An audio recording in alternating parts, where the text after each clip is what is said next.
ترى العنوان مجمع حلقات الفاروق، اسم بين الأسماء مرموق، يعطاه صدى ينمو ويفوق. مع القرآن ترى العنوان مجمع حلقات الفاروق، مجمع حلقات الفاروق. هو نور الجيل لخير سبيل، وكتاب الله ضياه دليل. تحفيظ اسم إن الحمد لله نحمده ونستعينه ونستغفره، ونعوذ بالله من شرور أنفسنا ومن سيئات أعمالنا. من يهده الله فلا مضل له، ومن يضلل فلا هادي له. وأشهد أن لا إله إلا الله وحده لا شريك له، وأشهد أن محمدا عبده ورسوله. إن أصدق الحديث كتاب الله، وأحسن الهدى هدى محمد صلى الله عليه وسلم، وشر الأمور محدثاتها، وكل محدثة بدع، وكل بدعة ضلالة، وكل ضلالة في النار. يا أيها الذين آمنوا اتقوا الله حق تقاته ولا تموتن إلا وأنتم مسلمون. يا أيها الناس اتقوا ربكم الذي خلقكم من نفس واحدة، وخلق منها زوجها، وبث منهما رجالا كثيرا ونساء، واتقوا الله الذي تساءلون به والأرحام.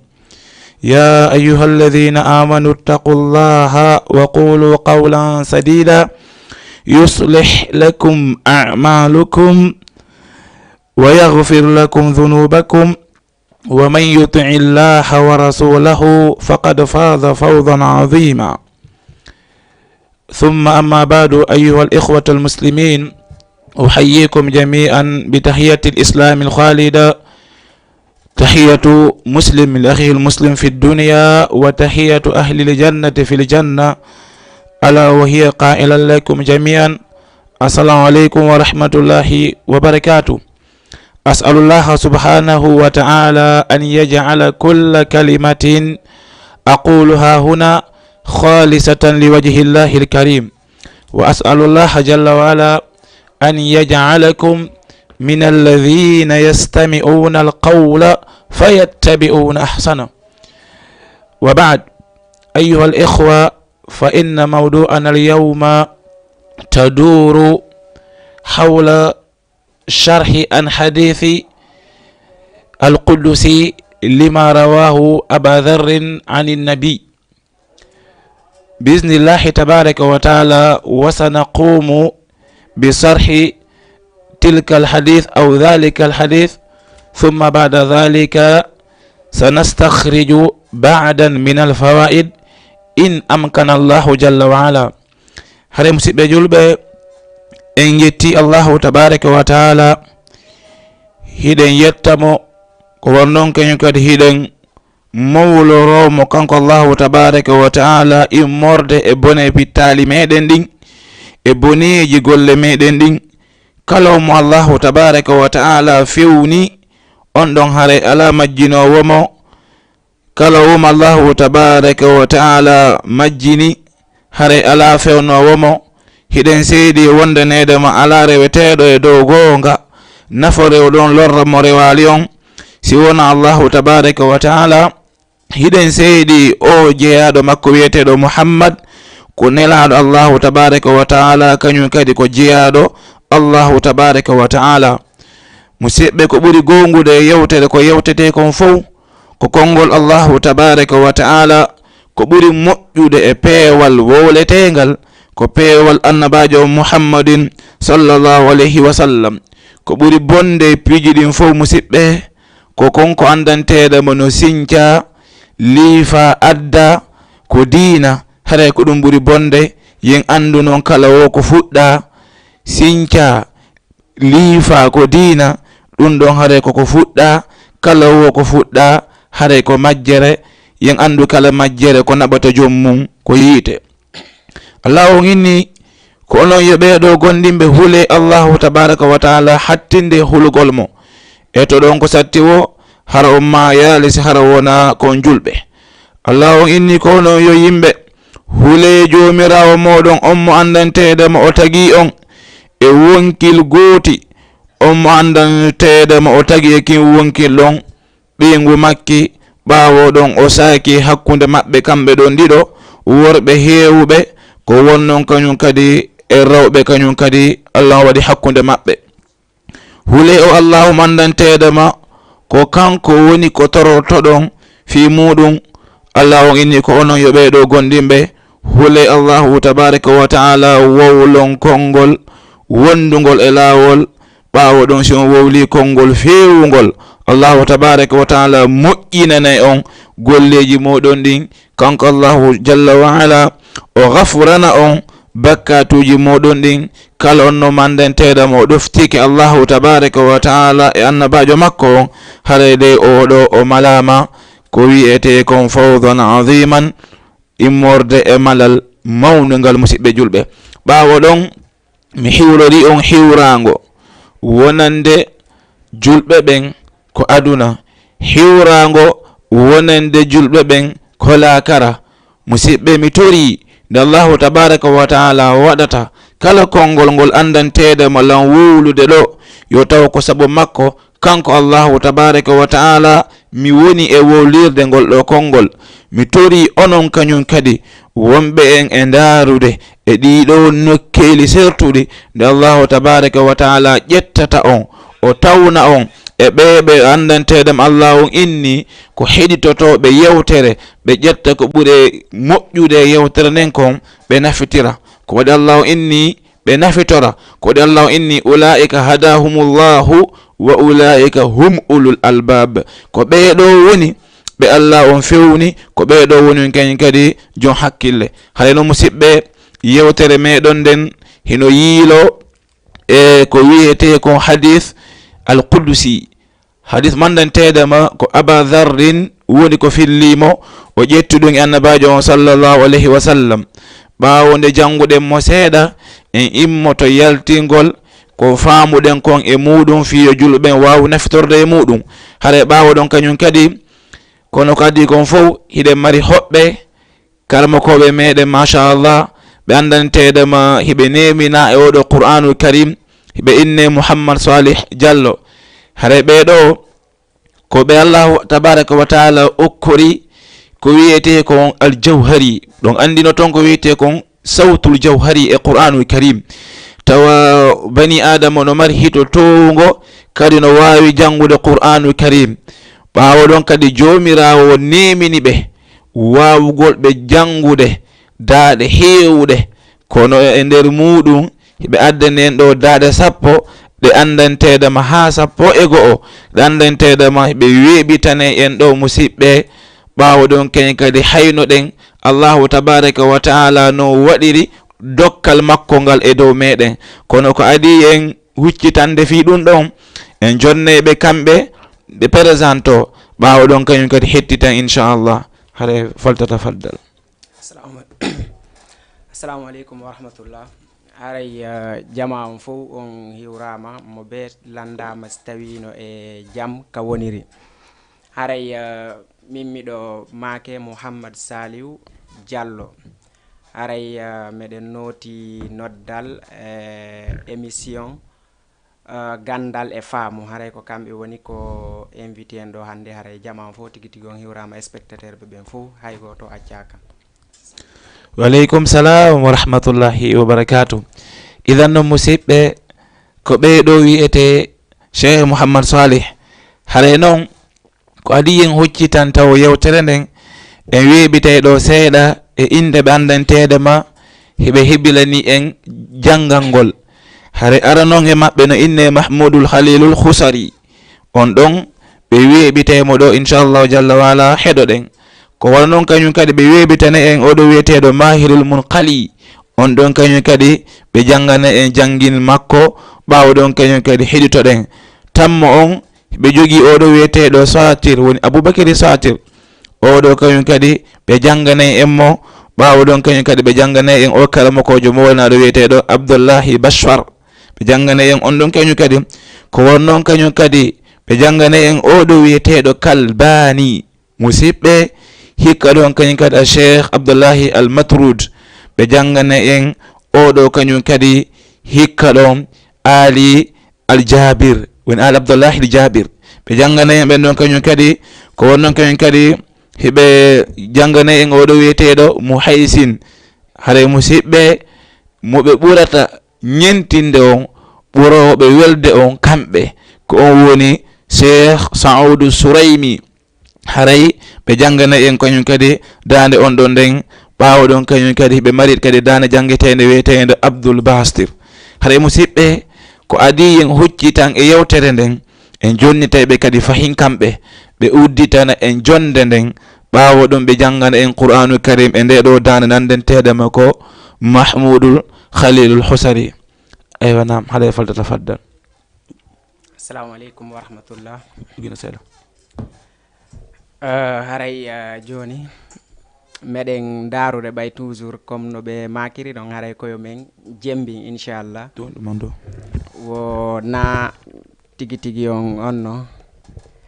mana wona dande na kanko tigi jooɗiɗo haray ko en jembin enen kadi toujours ko si on tigi no tigi tigi ono jangude sago man kadi ko ya ƴettu exemple e wawɓe jangude ɓen tawata ko ɓen ɗon an kadi woni ko ɗumannotoɗa jembinta haray noon ɓawo ɗum hiɗen darude no ɗumanoren no jembiniren oɗo cheikhujo men inchallah maketeɗo Khalilou Husari. أعوذ بالله من الشيطان الرجيم بسم الله الرحمن الرحيم الحمد لله رب العالمين الرحمن الرحيم مالك يوم الدين إياك نعبد وإياك نستعين اهدنا الصراط المستقيم صراط الذين أنعمت عليهم غير المغضوب عليهم ولا الضالين آمين. بسم الله الرحمن الرحيم ألف لام ميم ذلك الكتاب لا ريب فيه هدى للمتقين الذين يؤمنون بالغيب ويقيمون الصلاة ومما رزقناهم ينفقون والذين يؤمنون بما أنزل إليك وما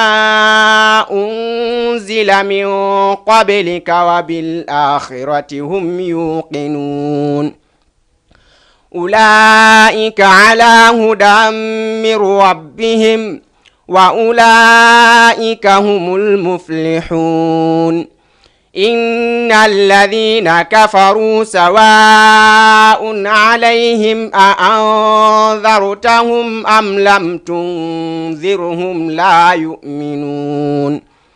ختم الله على قلوبهم وعلى سمعهم وعلى أبصارهم غشاوة ولهم عذاب عظيم ومن الناس من يقول آمنا بالله وباليوم الآخر وما هم بمؤمنين الله يخادعون الله والذين آمنوا وما يخدعون إلا أنفسهم وما يشعرون في قلوبهم مرض فزادهم الله مرضا ولهم عذاب أليم بما كانوا يكذبون صدق الله العظيم. ما شاء الله ما شاء الله. musidɓe ko tekkeɗen ni dolle ɗen arali taw ɗon andi li kulli baytin babun. kala dambugal maɗum kala galle no mari dambugal ko on tagi rewata. hare ko adi en jonni tuɓe kadi ɓe weɓitane dande ɗimmere nden en soggay hadith on seeɗa se ndaari ɓeɗo karbokoɓe ɓe waɗani titre hadith on bimana unwanul hadith ɓe makani oɗo hadith wonde nede mo ko tahrimu dhulm rentingol e toñugol. oɗo hadith o ƴettama en abi dharrin al-ghifari radiyallahu anhu عن النبي صلى الله عليه وسلم فيما يرويه عن ربه عز وجل أنه قال يا عبادي إني حرمت الظلم على نفسي وجعلته بينكم محرما فلا تظالموا. دار مسيبه الله تبارك وتعالى امون غولمو كانكو الله إني وندنيد ما يا عبادي ko ono yojjiyaɓe yan inni haramtu zulma ala nafsi min Allah o mi harmini toñe ɗen e dow hoore an mi toñata on awa onon kadi fala tazalamu wata on toñidir hoore moɗon fi kala Allahu tabaraka wa taala himo wawi en e toñude fi kala Allahu on himo mari dowle e kattana e dow meɗen kono kanko Allahu jalla wa ala o inni o harmini toñe ɗen e dow makko. musidɗo julɗo ko yimɓe njelo ɓe andantede ma hiɗa toñi ɓe ɗa hootika maɗa hiɗa waali ɗa hootika maɗa hiɗa fowti oɗo hino wulla jemma hino toro Allahu tabaraka wa taala ko toñuɗama ko. nelaɗon alayhi salatu wassalam ɓe maki yimɓe tatono ɗo siɓe torike Allahu jalla wala jaabinayi hino e muɗum o mo andantede ma toñama. si a yi Allahu on e mawnugol e makko e teddungal makko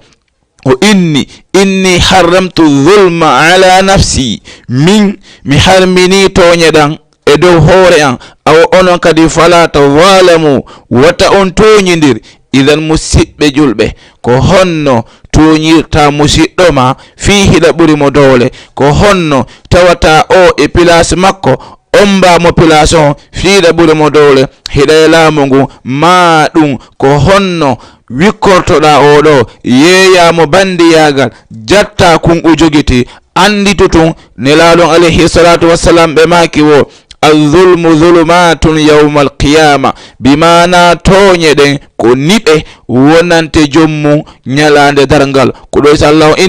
إن الله لا يحب الظالمين كانكو الله جل وعلا ويدا بيدو باندان تيدما كتونيو به الله إني فلا تظالموا وتنتو يندير دي هدو الله إني يا عبادي كلكم ضال إلا من هديته فاستهدوني أهدكم Allah inni ko onon yo jeyaɓe an on fof moɗon ko on majjuɓe ndaare musidɓe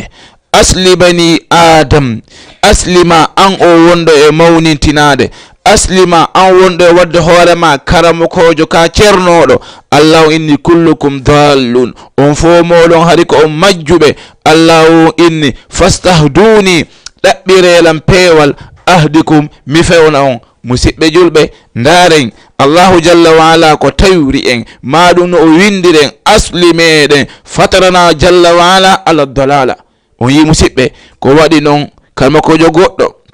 o yimɓi gimɗe o maki o akhi ta'allam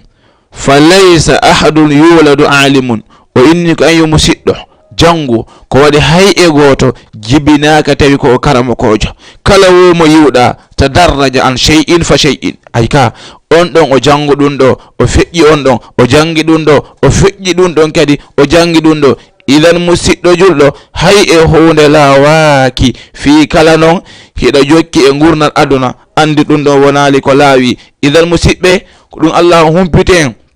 kullukum dallun on fo ko majjube illa man hadaytuhu si wona on mi fewni aw fastahduni dabbirelam pewal ahadikum mi fewna on. Allahu tabaraka wa taala inni ya ibadi kullukum ja'i'un illa man at'amtuhu fastat'imuni at'imukum. Allah inni ko non yo jeyabe an on fo modon ko on weelabe dabbirela nyaamuye mi nyammina on musiddo arkise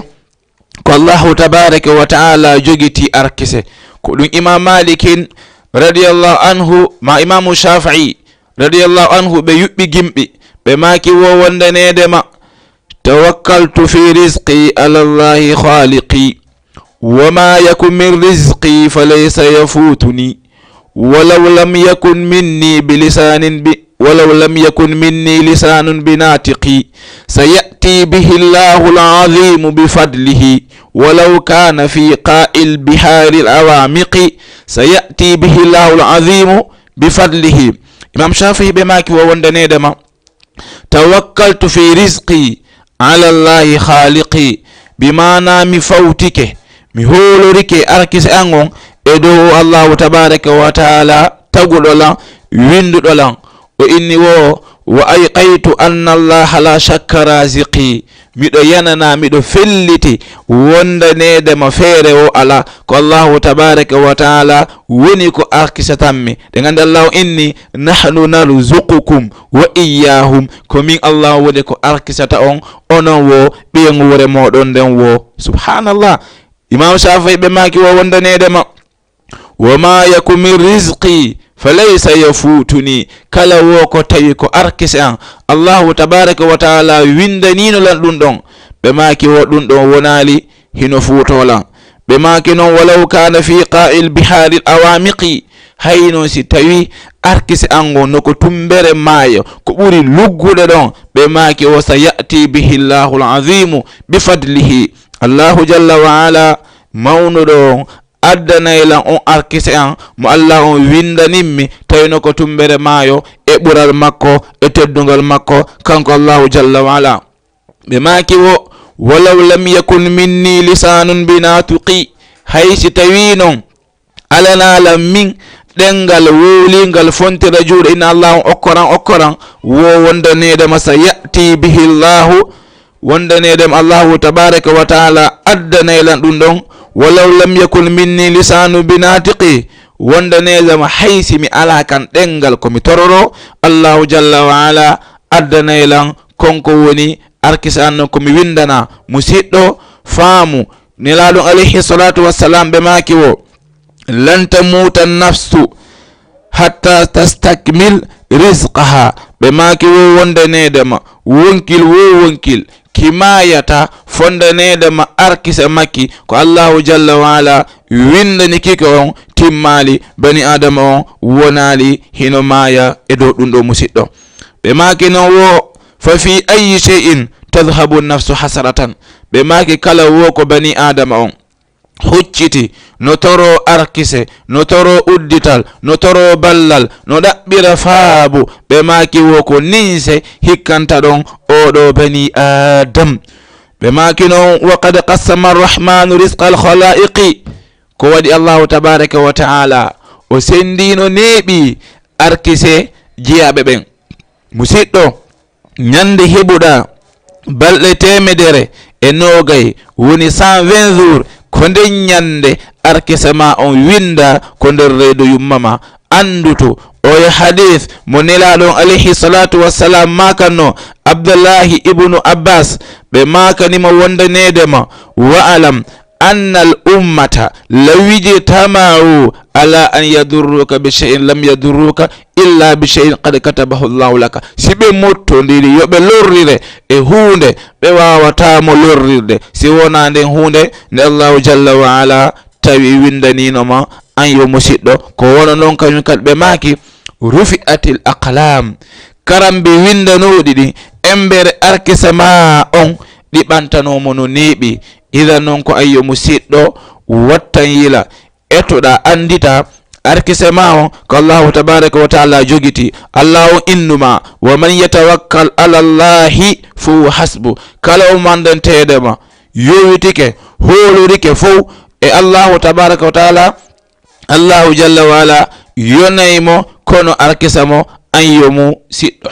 ko wonnon kanyum kadi andu musiddo Allahu tabaraka wa taala inni wonde nedema wama khalaqtul jinna wal ins illa liya'budun. tagirali bani adama jinna e neddo si wona fiyo be rewan. Allahu inni la uridu minhum min rizqin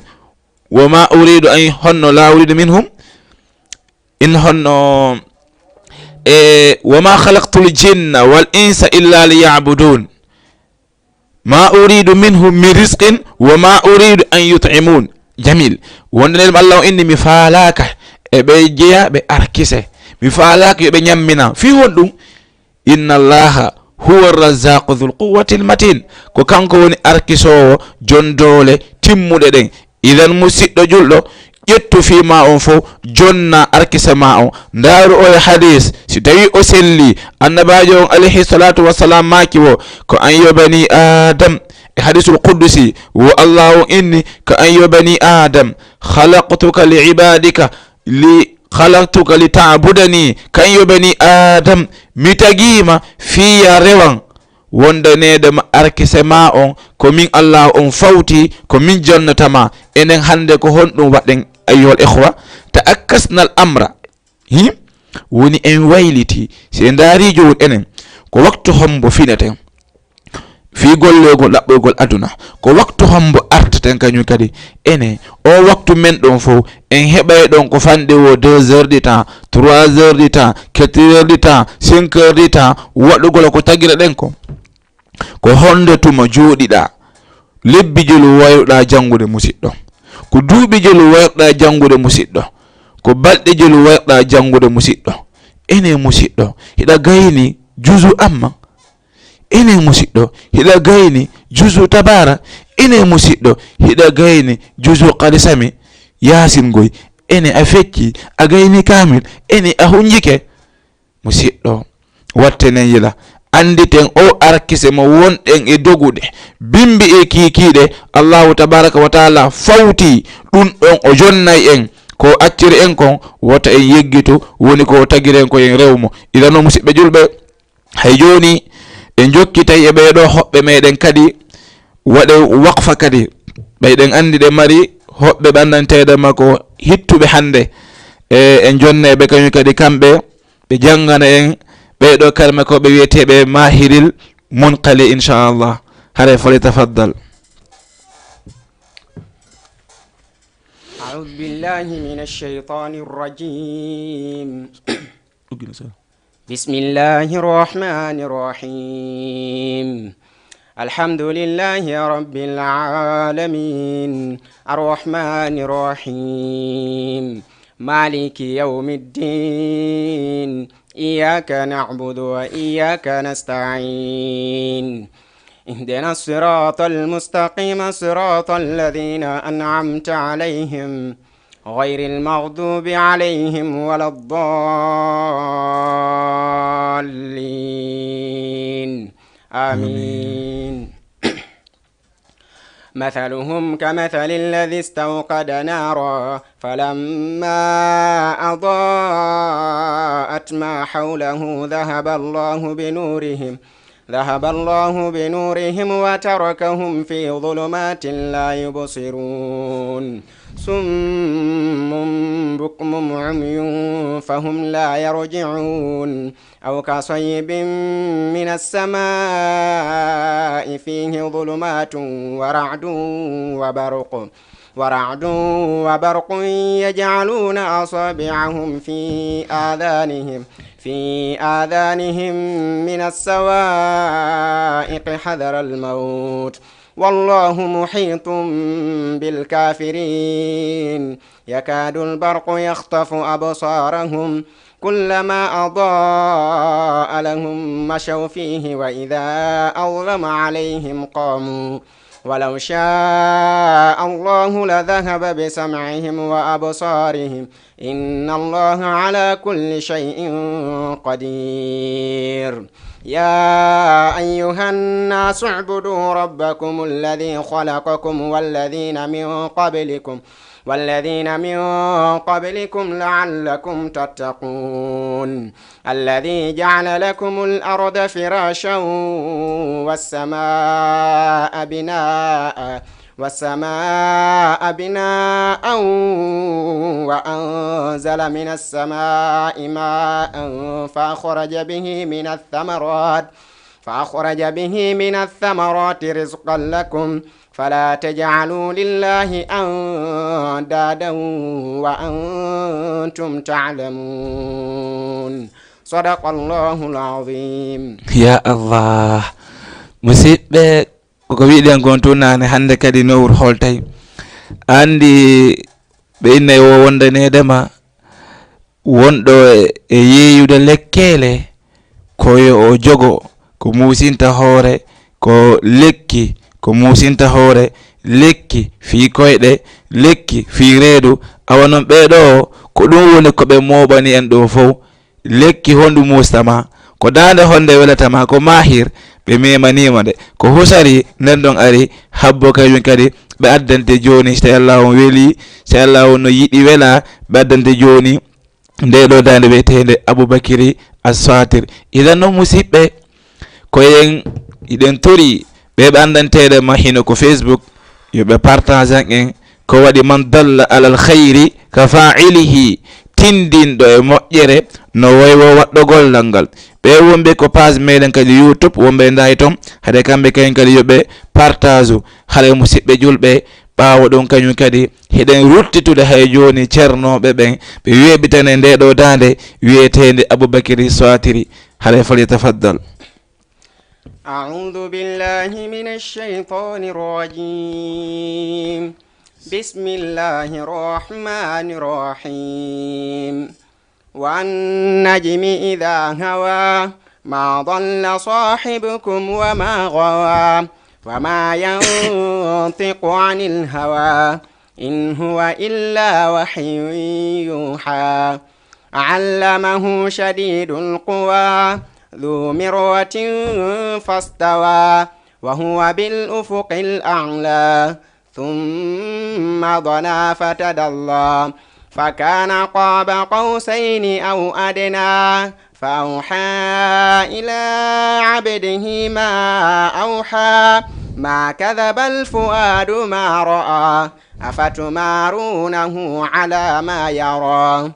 ولقد رآه نزلة أخرى عند سدرة المنتهى عندها جنة المأوى إذ يغشى السدرة ما يغشى ما زاغ البصر وما طغى لقد رأى من آيات ربه الكبرى أفرأيتم اللات والعزى ومناة الثالثة الأخرى ألكم الذكر وله الأنثى تلك إذا قسمة ضيزى صدق الله العظيم. ما شاء الله ما شاء الله. إذا المسيب قرآن نويلي كونو تنتيني نو ستاوي كو واولو جانغول القرآن الكريم. إذا يينل دارني حند إن هبي تاو بتاتو.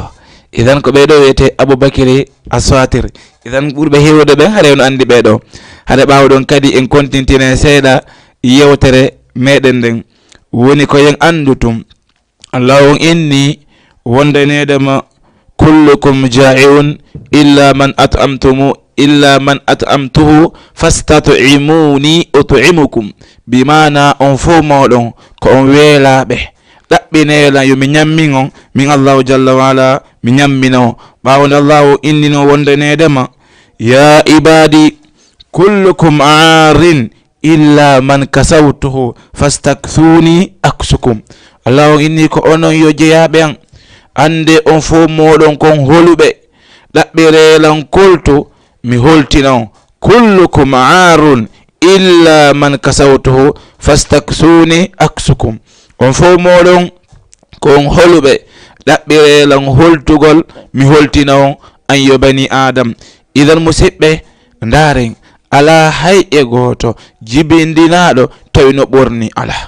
Musidɓe, goto kala o aray wono Allahu tabaraka wa taala tagiri mono tawo addora hay e hunde o ɓornaki. Musidɓe, kono Allahu inni darudey kullukum aarin illa man kasawtu fastaksuni aksukum. si wona ommo mi holtini ɗaɓɓirela mi holtinawo ndara ko ɗo yiyata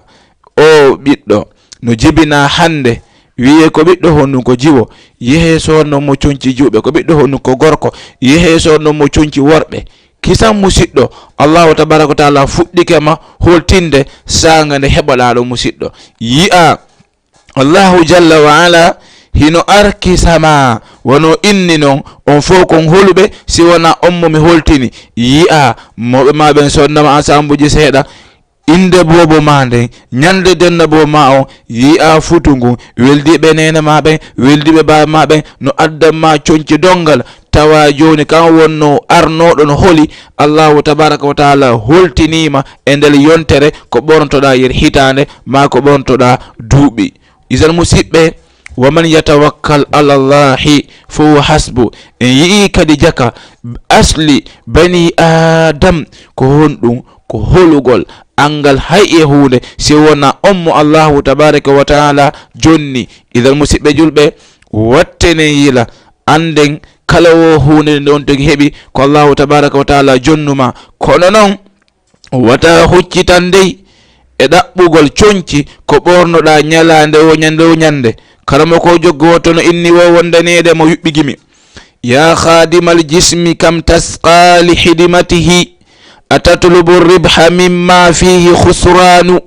aqbil ala ruhi fa anta birruhi la bil jismi l insanu. o inni ko an yo bani adam wonɗo kurkanade ɓandu mum bimbi kikide ko conci labaɗi bimbi kikide ko ñamete labaɗo bimbi kikide ko ɓorneteri labaɗo. safala inna allaha jamilun yuhibbul jamal. ɗen andi ɗum ɗon kono wona ko ɓurtingol bimbi kikide ko yi'aɗa wo ko honɗum ko conci kesi ko paɗe kesi an ko goɗɗo yimawo hiɗa toppiti tun ndu ɓandu ma tawi a yeggitino ruhu ma on. musidɗo julɗo oɗo karama kojo inni wo aqbil ala ruhi e woɓɓe go windil aqbil ala nafsi huccitan e dow ruhu ma on. woɓɓe inna huccitan e dow wonkil makin. o inni fa anta bir ruhi la bil jismil insanu. ko ruhu on innuma maryam ko ruhu on innuma ibrahim ko ruhu on innuma hajja ko ruhu on innuma ustad wallahi ñande mayɗa ko wiyete ko addire ga fure on ƴette ga fure on ɓarne fure on loote fure on duwane fure on sorre fure on. ɗum ɗo fof indema dhahaba anka kullal alqabi duniya yehi e ma kala jammore aduna ko jogittinoɗa ko ustade ɓe jammunoma ɗum ɗon hande kala ko ƴette fure on ko alhaji en ko ƴette fure on ko hajje en ko ƴette fure on ko docteur en ko ƴette fure on. hande kadi honɗum heddi e maɗa ko inde wotere woni fure. ene musidɗo, ko honɗum yehi sikkuɗa ko ɓandu ma ndu yehi waɗi si ɓe innuma fure kalla wallah ndu ɓandu ndu wonnoɗa wujude nebban urna ndunno ɗon. ene ko honɗum yehi ko ruhu ma on yehi. awa ɓay ruhu ma on yehi holli fima yehi. idan musidɗo, gollan ruhu on anda ko ruhu on woni ko gollante. abi ishaqal elberi ɓe maki ko ta iya maɓɓe wondanedema faqutu ruhu arwahul maani. ɗa andi ko honɗum wonkil maki ñamata wo ko jangugol fira qur'anul karim jangugol firta ɗeɗo hadisaje wo ko ɗum ɗo woni ko ruhu ma on ñamata. an yo musidɗo huccitan ɗum ɗon haɗa wosindaki e wonkil maki ko waɗi anta nafsun waktuka ka soyf illam taqta'uhu yaqta'uka. musidɗo, waktuji ma ɗin an e waktuji maɗi no wa'amma wa kaafa. si a ƴettali caƴuɗa gollitirɗa kañum woni ko caƴatama. haɗa noon kañum kadi en ruttitay hay joni kañum kadi fahim e ustad en kañum kadi woni ceerno mouhammad saleh o jangane en kañum kadi seeɗa yer wo ko allahu tabaraka wa taala newnaniɓe kañum kadi e qur'anul karim e ndeɗo dande oɗo wiyeteɗo bashar haray on nane kadi joni ɓeɗo karmakkoɓe wiyeteɓe bashar haray falyatafaddal. أعوذ بالله من الشيطان الرجيم بسم الله الرحمن الرحيم ما كان محمد أبا أحد من رجالكم ولكن رسول الله وخاتم النبيين وكان الله بكل شيء عليما يا أيها الذين آمنوا اذكروا الله ذكرا كثيرا وسبحوه بكرة وأصيلا هو الذي يصلي عليكم وملائكته ليخرجكم من الظلمات إلى النور وكان بالمؤمنين رحيما تحيتهم يوم يلقونه سلام وأعد لهم أجرا كريما يا أيها النبي إنا أرسلناك شاهدا ومبشرا ونذيرا لتؤمنوا بالله ورسوله وتعزروه وتوقروه وتسبحوه بكرة وأصيلا ولا تطع الكافرين والمنافقين ودع أذاهم وتوكل على الله وكفى بالله وكيلا يا أيها الذين آمنوا إذا نكحتم المؤمنات ثم طلقتموهن من قبل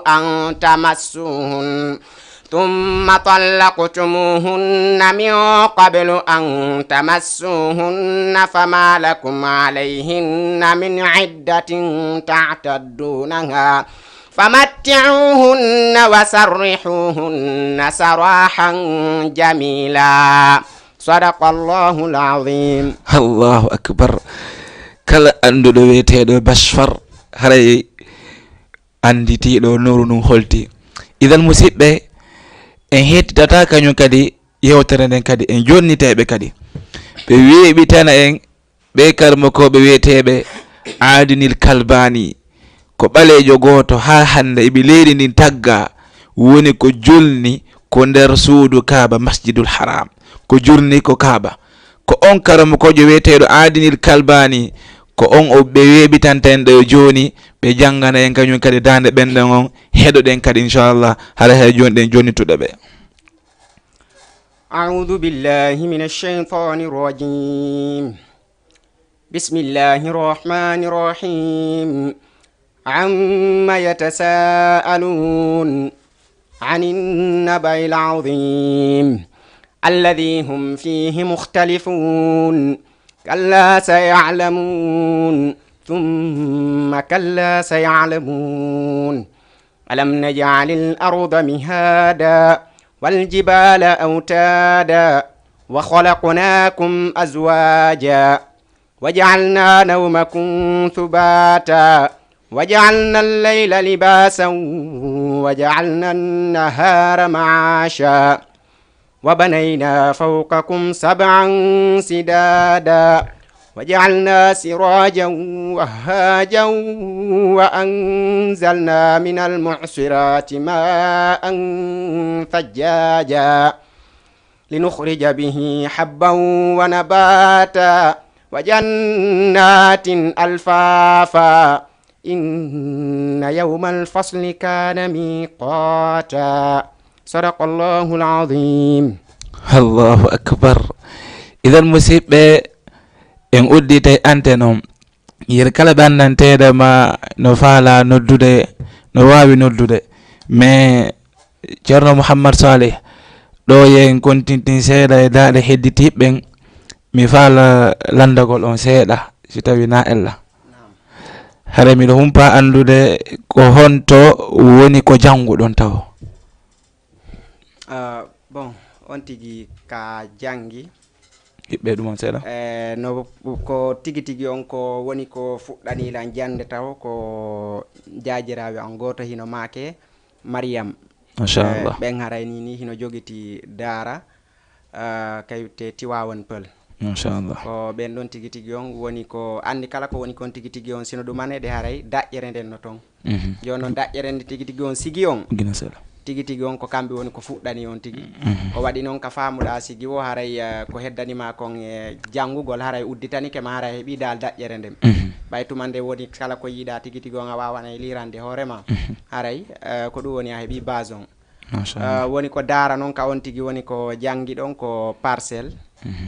daara inneteɗo Ali ibn Abou Talib oustage ɓe maketeɓe oustage Chérif Diallo ko parcelle unité o mi yejjiti exact mais ko tigi tigi on bisik ko 22 jamil haray ko ɗo woni tigi tigi on ka on tigi janggi machallah nam haray Oustaz Mouhammad Saleh Allah on ceerno Mouhammad Saleh Allah on no nemini on wawgo janngol Qur'an e daaɗe sertuɗe ene ɗum ɗo mo falama ɗum ɗo hara no woodi ko o ñamata walla ko o lototo walla ko o yarata walla ko honno on tigi wawita janngide sifa ɗe daaɗe ƴetta oɗo so gayne jembino oɗo ko honno ɗon dey tigi tigi on tigi de ko Allah ñamali hay fuy walla yarali hay fuy tigi tigi on fi ɗumannagol wawgol ɗum ɗo andi ko woni wo tigi tigi on mo naafimo fof haray mo be haray no faala mais base on dal ko dokkal si Allah okkima wawgol on ɗuma ɗon sansugol ɗon haray o okkima a waway e ko waɗi noon min e hoore am mi fayda na souvent mi heɗitoto fayda janggoɓe ɓen na souvent woɓɓe mi nanirayɓe ɗo tun kono ko si wonoyi tigi tigi on o fira mesure no ɗumannorto noon si hakkillankin kapti seeɗa ko on tigi woni janggude kon on tigi ƴetti seeɗa tun ɗumanno on no tanta wonde tawat nanditi seeɗa ɓay toujours ko min andi nanditu seeɗa wona kamɓe tigi mais c'est aussi haray ko non dal antigi ala ko yari ala ko ñaami joɗana kadi ƴetti tan wi ko ma entraîne nano ɗum fiyo ɗum ɗo dal tigi tigi on comme ko wi ɗon kon haray yeru ɗum ɗo ko dokkal ko Allah tigi tigi on okki machallah joni ko adi yon huccitande en e ɓe ceernoɓe hikkoɓe ɗo haɗa no musidɓe ante noon udditama kala faalaɓe noddude no wawi noddude inchallah ko numéro meɗen wowɗon haray himo afficha ko télé ɗon woni 78 116 82 38 kala noddowo no wawi e noddude on ɗon numéro idan musidɓe en jonneteɓe hay joni ɓe nam assalamu aleykum waaleykum salam wa rahmatullah ko homɓe ko honto joɗorɗon ko Oustaz Mouhammad Samba Wakamu aywa nam hiɗon hisi ɗon e jaam janton alhamdulillah onola ton ɗon e jaam ton ɓe ngure eyyi alhamdulillah ko yeddi Allah mbus alhamdulillah nam si wona meɗen ndaade émission mon on sakki vendredi machallah on weltanama miɗen weltani Allah subahanahu wa taala jarni on fota jarni jomirawo télé on wawa ko waɗi noon min émission jiɗi no wonde important moƴƴa ɗo ñalande sago amen tanki miɗo wuuri ɗum ɗo no continue min rakata oɗo saayi machallah on weltanama o waɗi noon ko hunde nde tawata duuɗo no haccongine mum ko ɗum woni ko addatan oɗo émission moɗon ndeysan alhamdulillah ñande fof ñande vendredi kala vendredi tigi tigi men hawjana ñalande no hewti e leere nden par ce que ñande fof ɗon changeande men addeteɓe invité tawa vraiment arɗo o a sikkay ko a wiyay ko ɗo sakkitiɗo ɓuuri o yahanki ya Allah donc wano jaati ɓen ɓe invité on ɗon Oustaz Mouhammad Salih meɗen wallitora e maɓɓe e nder saare nden Wakamu ɗo ko waɗi noon si hewti ɗo wano qiyamul layli machallah meɗen yaha kaɓe naafinta ɗon machallah meɗen andi kadi sino yeewi ko honno jama on notorta kala kaɓe naafinta ko senditeteɓe naɓeteɓe partout e nder nokkureji ɗin suumaye on ari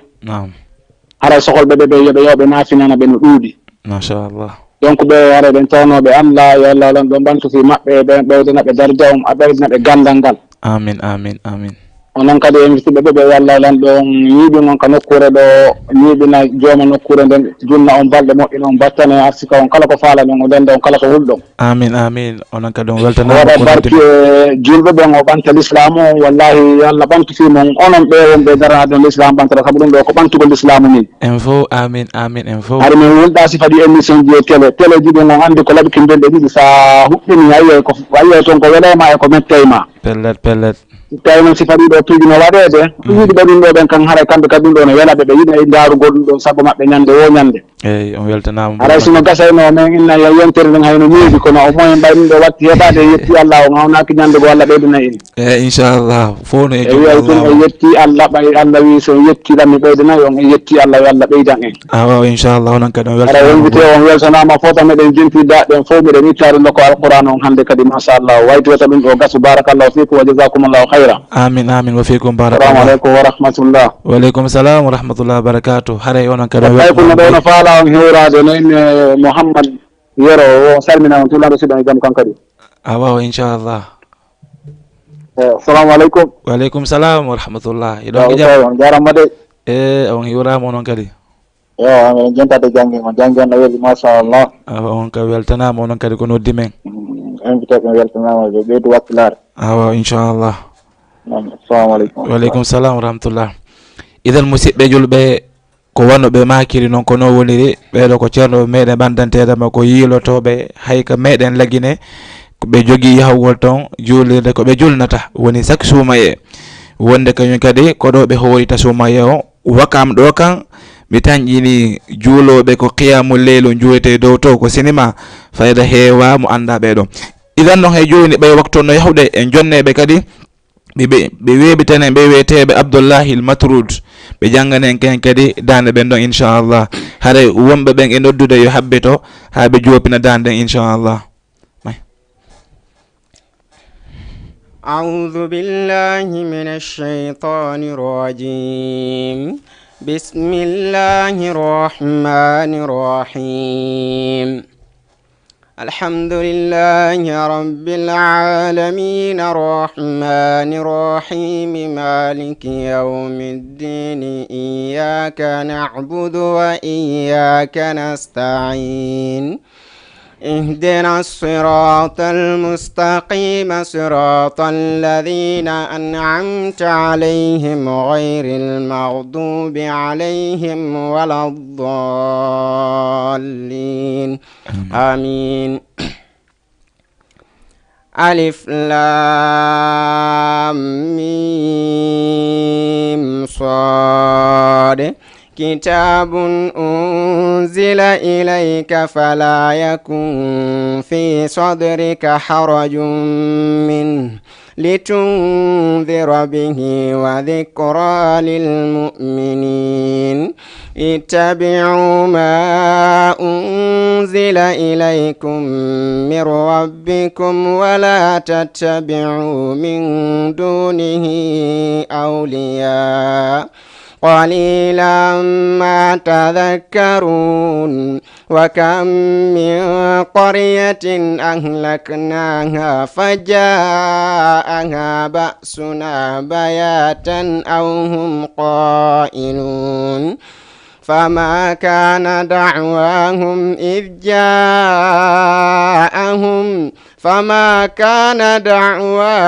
إذ جاءهم بأسنا إلا أن قالوا إنا كنا ظالمين فلنسألن الذين أرسل إليهم ولنسألن المرسلين فلنقصن عليهم بعلم وما كنا غائبين صدق الله العظيم. الله أكبر. إرى إنني دي عبد الله المطرود musidɓe subhanallah hani ɗo koko ɓeɗo makki ɗo kon joni ɓe nodduɓe ɗo joni haray on émission o landatano haɗa ko ni tun yareno kono ɗen andi bani adama no yiɗi tun ko weeli kono fala budda kadi on tigui fawto ilan ɗo yen heddutude kadi yewtere nden ɓe waktu no yahude tawi hande ko ñalande maɓɓe ko kamɓe invita ɓe heddori seeɗa ɓe duwa en addande en hikkay ɗon kañum kadi ɓeɗo wiyeteɓe Ali Jabir rahimahullahu tabaraka wa taala ɓe andantede musidɓe jangguino e nder Makkatul Mukarram ala heldotonoɓe almaɓe si wona ko ɓurno ɗuɗde ko hareno no wullude ɓawo ɓeɗo ko ɓeɗo wi'eteɓe Ali Jabir ɓe weɓitana en ɓe joni faltatafaddal. Bismillahir Rahmanir Rahim. Alhamdulillahi Rabbil Alamin Ar-Rahmanir Rahim Maliki Yawmiddin Iyyaka na'budu wa iyyaka nasta'in اهدنا الصراط المستقيم صراط الذين أنعمت عليهم غير المغضوب عليهم ولا الضالين آمين. تبارك الذي جعل في السماء بروجا وجعل فيها سراجا وقمرا منيرا وهو الذي جعل الليل والنهار خلفة لمن أراد أن يذكر أو أراد شكورا وعباد الرحمن الذين يمشون على الأرض هونا وإذا خاطبهم الجاهلون قالوا سلاما والذين يبيتون لربهم سجدا وقياما والذين يقولون ربنا اصرف عنا عذاب جهنم إن عذابها كان غراما إنها ساءت مستقرا ومقاما والذين إذا أنفقوا لم يسرفوا ولم يقتروا وكان بين ذلك قواما صدق الله العظيم. ما شاء الله. إذن kala faalaɓe noddude no wawi noddude kadi musidɓe hare no wawi noddude numéro on no affiché ɗon e numéro men wowɗo hare Oustaz Mouhammad Saleh komi faala landade woni nane o maki wondanede ba ko sonnajo ati on jannude idan bayɗan andi ko sonnajo ati on jannude kadi o maki wondanede ma haray mo jogiti daara Tiwawon Peulh idan on ɗon mo falama yahude daara makko on ko honto on togi yarata ko numéro hombo on togi noddata fi yo wawu heɓude ko wono jangi ton ni walla ko ɓuri ɗum ɗo ka onon ɗo mari daara mo wonɗon e jannude onon. Haray menen tigi tigi on ni men ala tigi daara kame woni e jangude men gollay woni tigi tigi on machallah me wano kanta o mo mi haalani on ɗo woni jannuɗo lan sigi on amin noon himo jogiti daara Tiwawon Peulh te si Allah on jaɓi tigi tigi on kala mo fuɗɗani daala tawa tigi tigi on a heeɓi base yeru wonɓe ton ɓen kan hino andi walla naɓuɓe ton ɓiɓɓe mum ɓen nam yafe nam allo assalamu alaikum. Wa alaikum salam wa rahmatullah wa barakatuh. Ko hombe jodoto don e jam nala modon yantum ko honto jodoron den jeri tiampo masha Allah wallahi masallah la bama few jangel la bama yalla nadu barke mom amin awonon ka don weltana boy ya Allah nadu barke mom bobo masallah amin wait wata accite amin me wetti ko moƴƴano me weftori jangi ɓe ɗon kadi yallah o nawranɓe yeeso ɓe janguɓe ɗon kadi amin onon kadi on weltanama boyi weltanama moƴƴano yallah naatu barke mom awa o weltanama wona seeɗa noon amin on jarama onon kadi ko noddini weli moƴƴano baba yo aɗano jentoɗo no wullora hay yoɗi goga halpularde ɓe awa onon kadi on jarama boyi albarka me welti ko moƴƴano awa inchallah yallah on welto walla en kolɗe laaɓa ɗum ɗo no foti way awa yallah yoɓon ko ɓuuri e moƴƴude yoɓo yawon jetti aljanna firdaws en fof amin waɗa barki kadi e nokku on amin Allah waɗa barke e nokkure nde amin Allah on junna en balɗe e cellal amin abama moƴƴano weli on jarama noon kadi on jarama awa eyi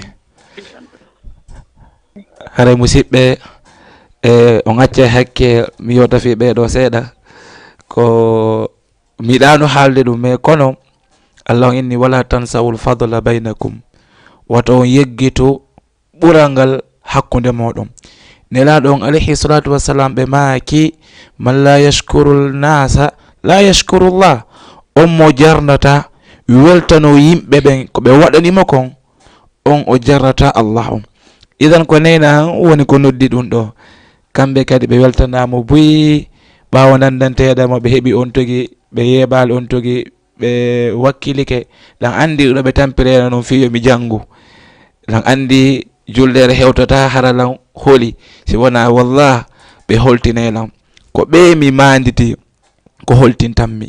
ko ɓe mi manditi ko ƴettatanmi yaha ko tayejo yoɓananmi ñongo ñowananmi ko ɓe mi manditi ko dari inni ko mami nata meciye ko ɓe woni nenan jibi belan newɓe lan hala miɗo torina Allahu tabaraka taala junnata ɓe balɗe ɗen kamɓe kadi waɗa barke maɓɓe e ɓen wureji ɗin waɗa barke ɓen wure julɓen fof idan noon musidɓe en ruttitoto hay joni e Oustaz Mouhammad Saleh maɗum ceerno Mouhammad Saleh jonnemɓe kadi ɓe weɓitane en e o karmo koɗo wiyeteɗo mo haysin ɓawa ɗon haara ɓe heddori da ɗiɗi janneteɗe haray en waynto woni inchallah namay. أعوذ بالله من الشيطان الرجيم فكلي واشربي وقري عينا فإما ترين من البشر أحدا فقولي إني نذرت للرحمن صوما فلن نكلم اليوم إنسيا فأتت به قومها تحمله قالوا يا مريم لقد جئت شيئا فريا يا أخت هارون ما كان أبوك امرأ سوء وما كانت أمك بغيا فأشارت إليه قالوا كيف نكلم من كان في المهد صبيا قال إني عبد الله آتاني الكتاب وجعلني نبيا وجعلني مباركا أينما كنت وأوصاني بالصلاة والزكاة ما دمت حيا وبرا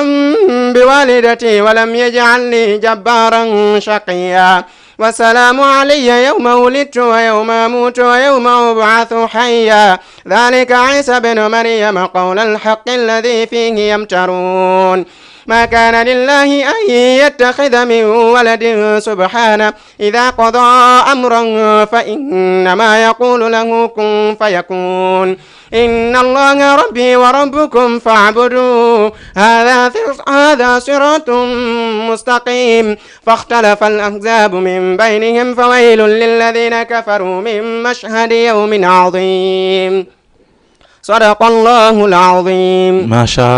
شاء الله hara ɓe weɓitani en muhaysin idan noon kono nan hari ɗon fuɗɗi yewtere Cheikh Mouhammad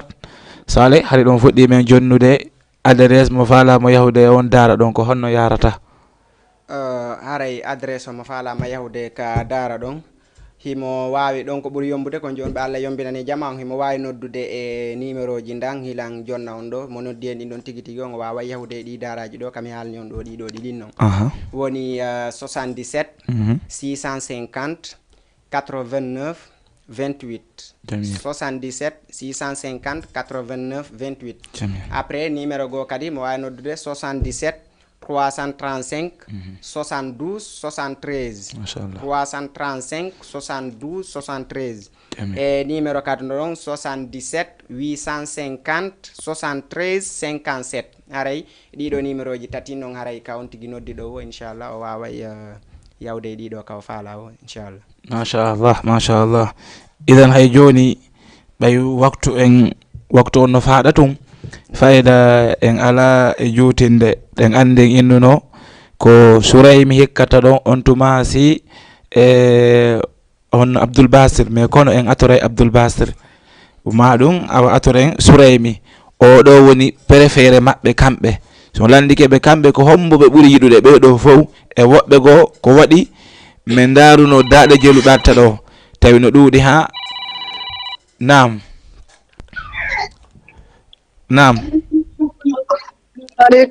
aleykum salam wa rahmatullah ɗon e jaam ko homɓe lala ton ko homɓe accan pul machallah ɗon e jaam onon kadi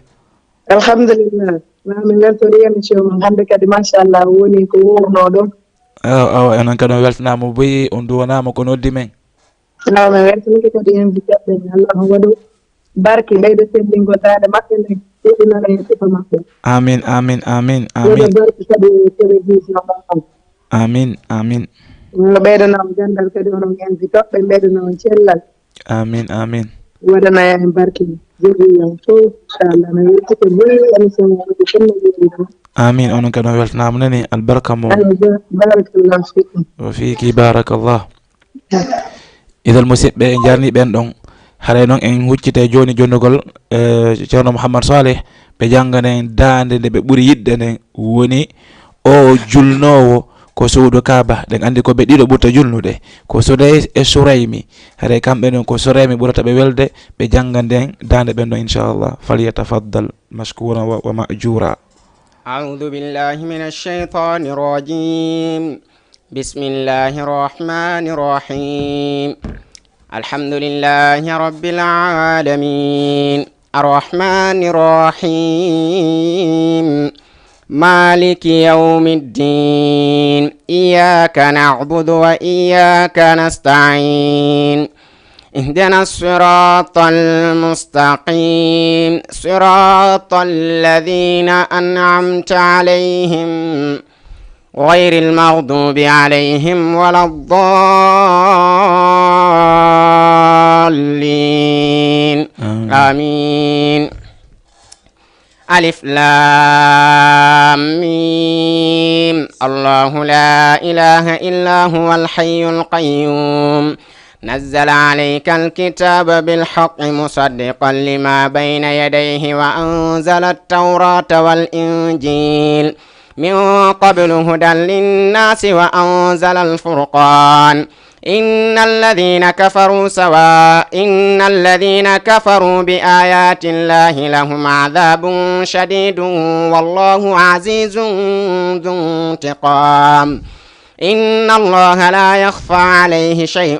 في الأرض ولا في السماء هو الذي يصوركم في الأرحام كيف يشاء لا إله إلا هو العزيز الحكيم هو الذي أنزل عليك الكتاب منه آيات محكمات هن أم الكتاب وأخر متشابهات فأما الذين في قلوبهم زيغ فيتبعون ما تشابه منه ابتغاء الفتنة وابتغاء تأويله وما يعلم تأويله إلا الله والراسخون في العلم يقولون آمنا به كل من عند ربنا وما يذكر إلا أولو الألباب ربنا لا تزغ قلوبنا بعد إذ هديتنا وهب لنا من لدنك رحمة إنك أنت الوهاب ربنا إنك جامع الناس ليوم لا ريب فيه إن الله لا يخلف الميعاد صدق الله العظيم. ya rab ida musidɓe wallah si koko wolɗen ko nane tun si tawino nano waktu on faalireni en ni no harayno dande ko ɓe ƴetti wo en faaleteno yoɓe ƴettu nden ɗon dande kono ɓayi ɓe heddori wotere kadi waktu on fayda ko hella 2 minutes woni ko heddorɗen ɓawo ɗon kañum kadi eko uddirten kon hara hiɗen jonude ɓe hay joni ɓe weɓitane nde dande wiyetendo Abdoul Bastir karamo kojo molanaɗo e wawgol janngol Qur'an ɗen andi on ɗon fayda Abdoul Bastir mom hewamo anda on ɗon haray hiɓe weɓitande en ɗum ɗon kañum kadi inchallah. alhamdulillahi rabbil alamin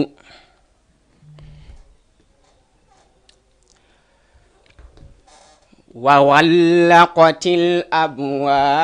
abwab wa qalat haytu lak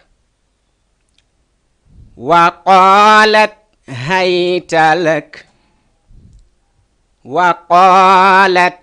هيت لك وقالت هئت لك وغلقت الأبواب وقالت هيت لك وقالت هيت لك وقالت هيت لك وقالت هيت لك وغلقت الأبواب وقالت هيت لك قال معاذ الله. الله.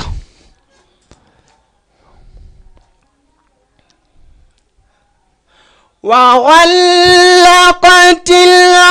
الأبواب وقالت هيت لك وقالت هيت لك وقالت هيت لك وقالت هيت لك وغلقت الأبواب وقالت هيت لك قال معاذ الله. الله. إنه ربي أحسن مثواي الله. إنه لا يفلح الظالمون.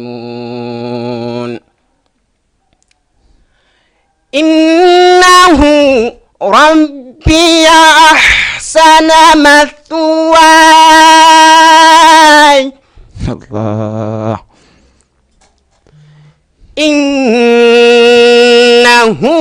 لا يفلح الظالمون. صدق الله العظيم. Allah. Mi tañƴini musidɓe welo welo waɗi. Miɗo tori fof wonɓe e Sénégal ɓe ala ɗo, wonɓe en e ndarude kala wo dokko ko ɓe woni nde ɓe toronto jon tele on woni ceerno wuuri nde Allahu tabaraka wa taala watta barki e maɓɓe taw waɗa barki e ɓen wuure maɓɓe nden waɗa barki e golle ɗen yañña ɗum ɗo yañña ha wonta dow. Allahu tabaraka wa taala no waawi ɗum ɗo hiɗen toro nde Allahu azza wa jalla ɓantante en o nokku waɗa e dow kala nokkeeli sifitorɗo e ɗum ɗo. Ama wallahi musidɓe kala dariɗo yo konngol Allah on yo nane dow fi makko on ɓantete. Enen noon en jiɓaaki si tawi nokku on waɗa e barki inchallah wono Allah on wowliri noon si a darike wattaqullah wa yuallimukumullah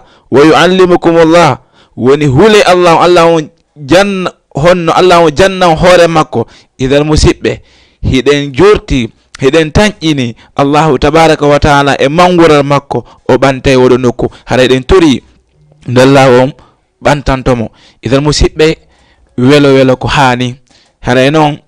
meɗen andintina on o émission meɗo heɓo chaque vendredi so tawi Allah on ko ɗum o yiiɗo welamo hoddiri acci hiɗen selli hiɗen hettano fi muɗum chaque vendredi e 19h30 émission meɗen wiyeteɗo gandal e faamu haray en jonne ceerno Mouhammad Saleh ɓe waynito ɓawo ɗon on ɓe jonde nden inchallah haray ko homɓe jogui ɗon ko jarno e ko honɗon kadi wonɗon e wayntorade. Ok haray jama on fof tigi tigi on weltanama wonnoɓe men e ndarude ka émission ɗo gandal e faamu e télé wiyeteɗo Jama TV. Haray ko adi kon taw fof haray jon télé on weltanama foti ko wona seeɗa Jama TV. Haray kala nanɗo ɗum ɗo Jama TV a pullo haray tigi tigi on jara fayda hiɗa ɗumanne ko ɗuuɗi ko waɗi noon ko jama neɗɗo ko so tawi hiɗa yiɗi jama innitira hay hundema jama. Donc haray ɓe weltana moƴƴa ɓe weltora haray ɗen tori Allah yo Allah on nawru télé on yeeso tigi tigi on ha o ɓura téléji ɗin fop ko ɗum woni ko yeli ɗen Allah ino wawi wadde o yo waɗan en ɗum. ɓawo ɗon kadi haray on tigi weltanike e nene mum e baba muɗum ko waɗi ko ɓen ɗon hande waɗi si tawi ha on tigi hino invitera wano ɗo ni no jooɗi ɗo hino janga ko waɗi si tawi pay kon fof sa accidi kunno kun ko welata kun kon tigi tigi on o nafata ko ɗum wiyete par ce que comme mi nanno woɓɓe no inna wo sa heeɓi ɓiɗɗo ya waɗumo jañere so janɗi o waɗama jaman mais sa waɗimo jaman ko woni pay ko janɗi o wattete jañere. Donc haray miɗo weltani baabe ngam foti kadi ko wona seeɗa ko waɗi ko kamɓe woni ko immi dari finance fiyo on tigi janngu e tigi on dal ɓe acciti piiji maɓɓe fof jama fof ino andi saare nden hino wayi noon mais sa naɓi ɓiɗɗo ma ka o yata waɗa yelewanu ka o yata o ɗumanno ko yo janngu himo fawta e piiji ɗin fof ko yo wuppane koye waɗane piiji ɗin fof yeru ha tigi o moodi yo janngu haray on non ko mawɗo yiɗuɗoma tum waɗantama ɗum noon par ce que si on tigi yiɗanoma o accidirte no tigi on e hoorema en sikka ɗon ko ɗum woni giggol mais wona ɗum woni giggol haray mawɓe ɓen fof kadi torama waɗirgol noon mawɓe mum ɓen gande ɗen fof bona mais paykum ma dal wota accitir kun tigi on e faale makkum ko waɗi ko ɗumanni ɗo mo woma weltanade mais so janɗi o monanoytoma donc haray jama on fof jarama foti ko wona seeɗa miɗo weltani kadi oustaz en Chérif Parcelles miɗo weltani kadi woni o jajirawa mo mi makani on ɗo himo make Mariam ko woni kanko jannuɗo lan sigi haray tigi on miɗo weltani ɓe fof tigi on haka weltare hatti ɗon haray jama on fof jarama. Assalamu aleykum wa rahmatullah. Waleykum salam wa rahmatullah. Idan musidɓe kala wo ko yuɗo nga